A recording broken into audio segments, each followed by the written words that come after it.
There we go. You happy now, Yuki? As long as she's happy, then everyone's happy.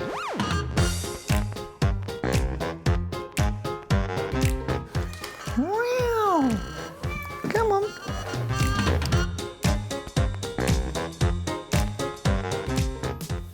Hello, Yuki. You having a nice day in the sunshine?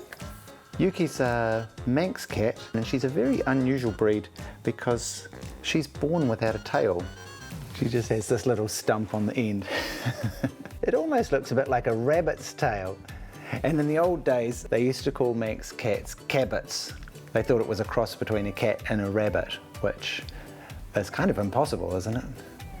We hadn't really intended on getting a Manx cat. We hadn't intended on getting any cat, but my daughter, when she was at intermediate, was doing a science project on cat whiskers, and she went down to the SPCA and she was measuring all the cats. And she came home with this beautiful cat. She fell in love with Yuki. Yuki's a very rare Manx cat because she's a pure white Manx cat, and she's called Yuki because she's Snow White, and Yuki is a Japanese word for snow, and my daughter's really into Japanese culture, so that's how she got her name. She likes going on lots of adventures. She gets a beautiful, lovely, snowy fur all covered in cobwebs and oil, and she's not afraid of getting dirty, even though she's a pretty ornament out in the garden. Sometimes she's more yucky than Yuki.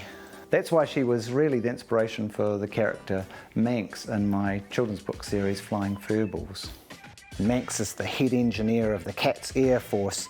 She's not afraid to get dirty, even though she's a beautiful white cat like our Yuki. As well as writing children's books, I also illustrate children's books, so I can tell you that drawing cats is really difficult. When you want them to sit still, they never sit still. Hold still, Yuki. Don't move.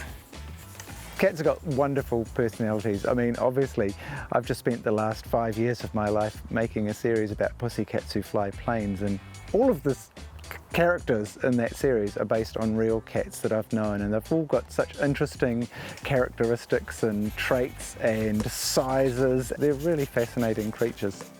One of the characters is called C4, and he's the chief inventor of the Cat's Air Force, and he was based on a cat of ours called C4, who was the cat that we had before we had Yuki. But C4 was a very old cat, and he spent so much of his life being arthritic and old and hobbling around the place and falling asleep in his cat bowl.